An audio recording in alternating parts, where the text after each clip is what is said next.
Hello and welcome to part 4 of this tutorial series about how to make a Japanese dojo in Blender. In this video I'm going to show you how to make the procedural tatami and wooden floor of the dojo. Without further ado, let's open the previous project and start from where we left. Alright, let's add a cube object to the scene. We are now going to make the tatami carpet. Open a geometry node editor on the left and create a new geometry node setup. Delete the group input node, add a grid node and increase the size of the X and Y axes.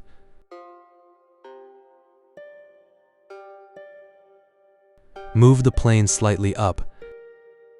Add a mesh to points node. Then connect an instance on points node. Add a group input node and connect the geometry to the instance input. Increase the vertices number of the grid. Temporarily disable the geometry node's modifier. In edit mode, scale the cube down along the Z-axis. Also scale it along the X-axis.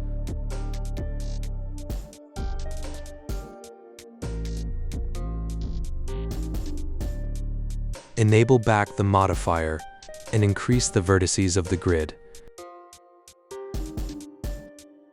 Also scale it down a bit. Play with the settings until you find a nice fit.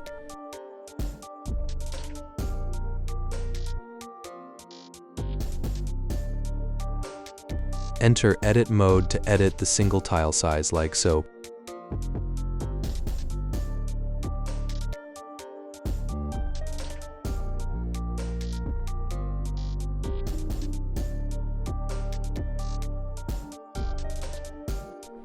Now let's add a bevel node and set the offset values to 0.003 meters.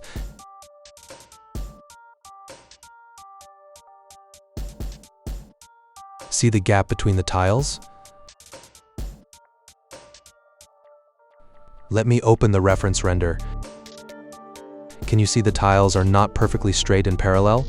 First off, let's make the gap between the tiles smaller by scaling up the tile in edit mode. Then we want to slightly randomize the rotation of the tiles, because things are never straight and parallel in the real world. For that we have to add a randomized transforms node and change the rotation values. Set them like that. Now enter edit mode and add a loop cut with Ctrl R. Scroll the scroll wheel of the mouse to increase the number of cuts to 2. Switch to face select mode and add 2 materials.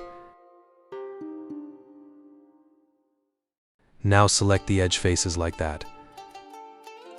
Select the second material and click Assign to assign these faces to this material. In the viewport display settings, change the color to a dark gray.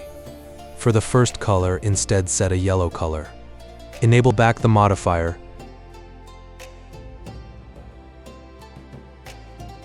Then rename the object to Tatami. Switch to Shader Editor. Rename the first material Tatami Yellow. Rename the second material to Tatami Dark.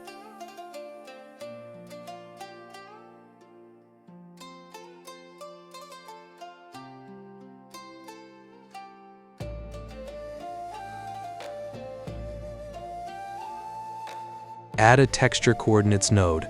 Connect a multiply node to the object coordinates. Then add a noise texture. Set the Y-axis to 30 and increase the scale of the noise texture. Now add a color ramp node. Set the colors as shown. Choose an orange color.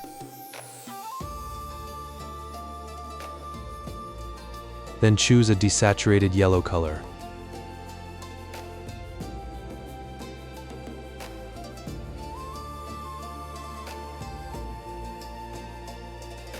Also add a brown color for variation.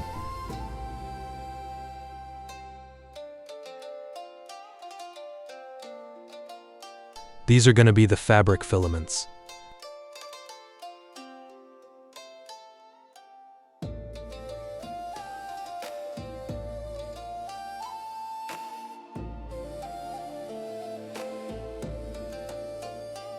Add a mix color node and connect the color ramp to the second color. Now let's add a procedural wave texture. This is going to be used for the stripes. Increase the scale and the distortion of the texture. Connect it to a power math node and set the exponent to 0.2. Then connect it to the factor of the mix color.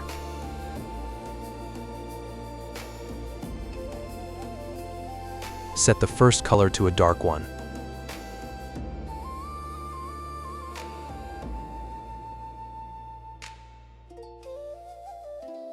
Add a bump node.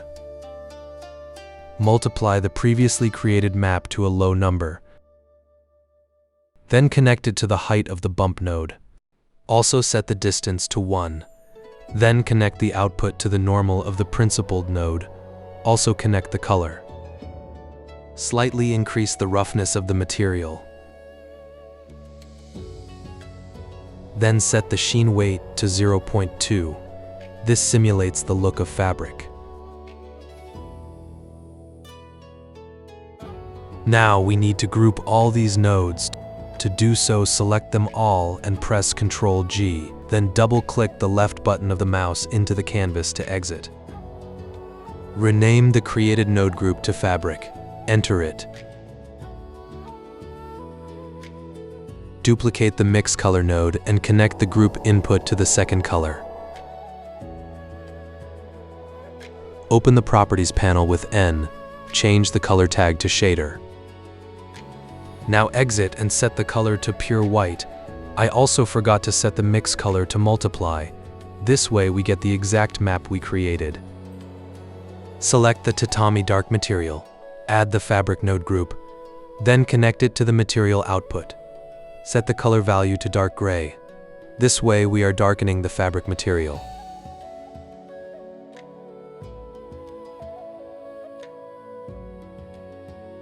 Now for the wooden floor, let's add a cube object. Then open a geometry node editor on the left. Delete group input and add a grid node. Increase the size of the grid. Connect it to a mesh to points node. Then add an instance on points node. Connect the group input geometry into the instance input.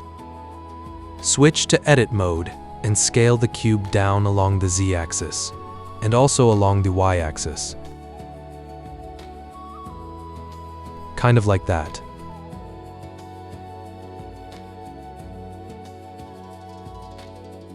Now increase the vertices of the grid.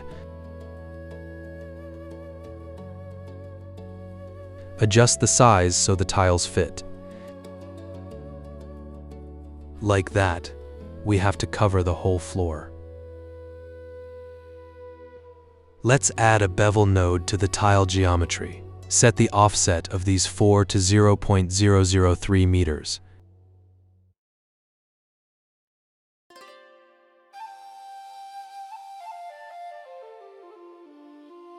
Now scale the tile up a bit until it fits with the rest of the tiles.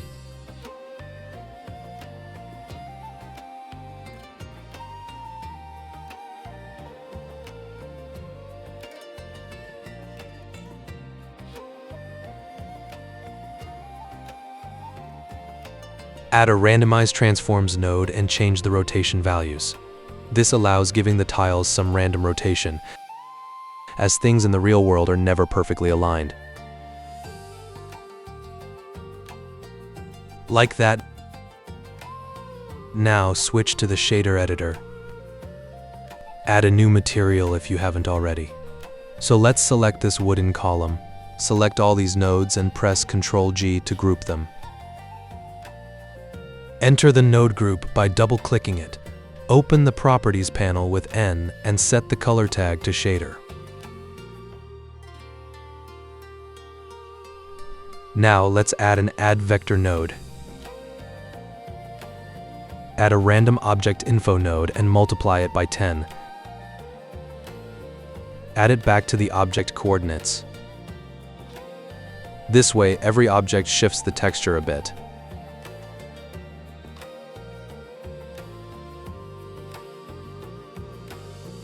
Alright, let's now add a vector rotate node.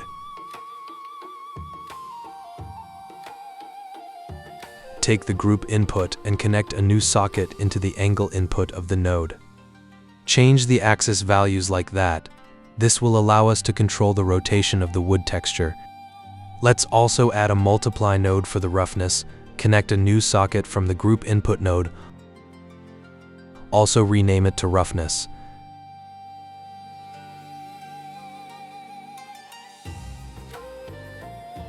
Alright, let's call the node group wood. Select the floor object and rename the material to wood floor. Delete the principled node and add the wood node group we previously created. Set the angle to 90 degrees. As you can see, we now have a horizontally stretched wood texture for the floor. Add a random object info node, connect a map range node to control the values, and connect it to the roughness of the wood. As you can see, we can control the roughness of the material for different tiles. Now enter the wood node group and add a multiply node for the bump map.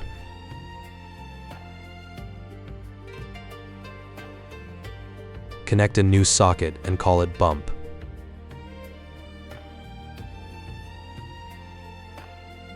Set the bump value to something like 0.2.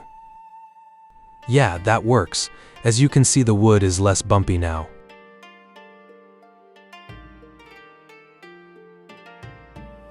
In edit mode, scale the mesh down along the z-axis, like so.